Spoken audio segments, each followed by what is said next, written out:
This is Scored to Death Radio from the Cinematic Sound Radio Network. I'm your host, J. Blake Fichera, and I'm the author of the books Scored to Death, Conversations with Some of Horror's Greatest Composers, and its sequel, Scored to Death 2, More Conversations with Some of Horror's Greatest Composers, as well as the host of Scored to Death, the podcast. My mission with both the books and the podcast has been to celebrate and promote the craft of film scoring and the people who do it, through in-depth interviews with amazing composers who have contributed to the horror genre. However, with Scored to Death Radio, we are celebrating their music. This is part 3 of a limited series highlighting music featured in horror films based on the writings of Stephen King. I'm a bit hesitant to say this is the final installment because there's still so much great music to cover, but this will definitely be the last installment for a while, and we will be exploring new territory next episode. But until then, let's listen to a few cues from a horror film that earned one of its stars, the Academy Award.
We kick things off with the cues Go to Your Room and Open House from Mark Shaman's score for 1990's Misery, based on the novel of the same name and directed by Rob Reiner. It's probably one of the most critically acclaimed horror films in Stephen King's catalog, making Kathy Bates a star and earning her the Academy Award for Best Actress.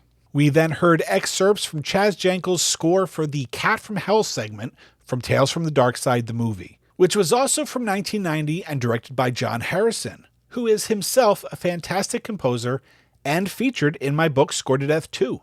The segment was based on the Stephen King short story of the same title and adapted for the screen by horror legend George A. Romero. And we finished up that block of music with a medley of cues from 1990's Graveyard Shift. The music was composed by Anthony Marinelli and Brian Banks, and the film was directed by Ralph S. Singleton. Now, let's check out a series of cues from what might be the most popular Stephen King-themed score in recent years.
We just heard Georgie's Theme, Slideshow, and Beverly from 2017's It Chapter 1, as well as The Place of It and You Knew from 2019's It Chapter 2. The music was composed by Benjamin Wallfish, and the films were directed by Andy Muschietti. I'm J. Blake Fichera, and you're listening to Score to Death Radio from the Cinematic Sound Radio Network. Today we're highlighting music from horror films based on the writings of Stephen King. And let's start this next section off with some music from both a composer and film I'm very fond of.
collection of cues from a pretty diverse mix of films. We started off with music from the late great Michael Kamen for David Cronenberg's The Dead Zone from 1983.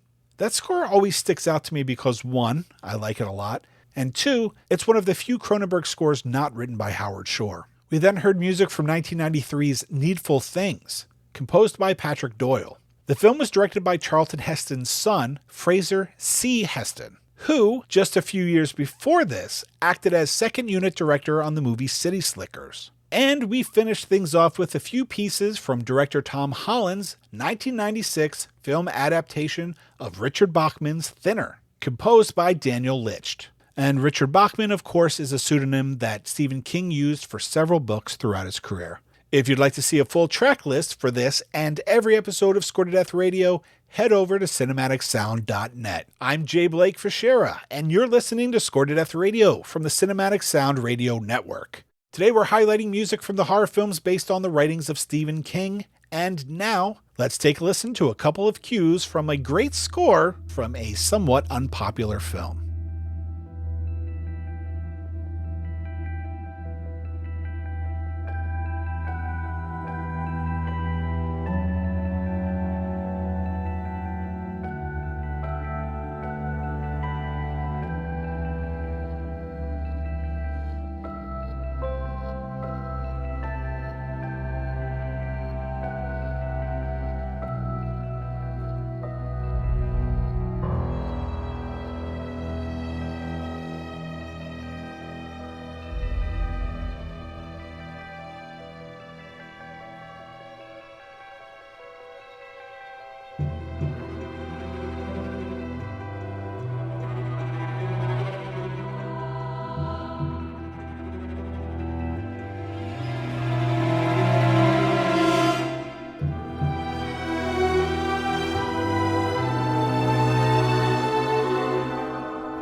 We just heard Marco Beltrami's Carrie main title and Driving Her Crazy from 2013's Carrie adaptation directed by Kimberly Pierce.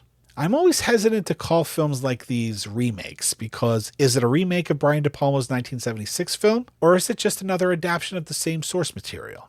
Either way, it's a worthwhile score by a great composer. And I also squeezed in a fun cue there at the end called Thanks for the Ride, Lady by Les Reed and prog rock god Rick Wakeman from Michael Gornick's Creepshow 2 from 1987. I believe this cue is from the Hitchhiker segment of the film, which was written by George A. Romero and based on a story idea by Stephen King. Now, despite some of the rock tones in that last piece, this episode has been pretty orchestral overall. So I thought I'd finish things off with a little bit of synth, just to mix things up.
That, of course, was a series of cues from John Carpenter, in association with Alan Howarth, from the 1983 film Christine, directed by Carpenter and based on the King novel of the same name. The first 4 cues were The Rape, Moochie's Death, Talk on the Couch, and Show Me, from the film's original motion picture soundtrack score. And we concluded this episode with a more recent rocking synthwave arrangement of the cue Christine Attacks, Plymouth Fury, from Carpenter's 2017 album Anthology, Movie Themes 1974 to 1998. Today we highlighted music from horror films based on the writings of Stephen King. If you'd like to see a full track list for this and every episode of Score to Death Radio, head over to the episodes page at cinematicsound.net. If you want to keep up with all things Scored to Death, you can follow me on Twitter, Instagram, Clubhouse, and Facebook at Scored to Death. The books, Scored to Death and Scored to Death 2, are available on Amazon, from other book retailers, or from me directly at scoredtodeath.com. And episodes of Scored to Death, the podcast, can be found wherever you listen to podcasts. My name is J. Blake Fichera, and this has been Scored to Death Radio. Thank you for listening.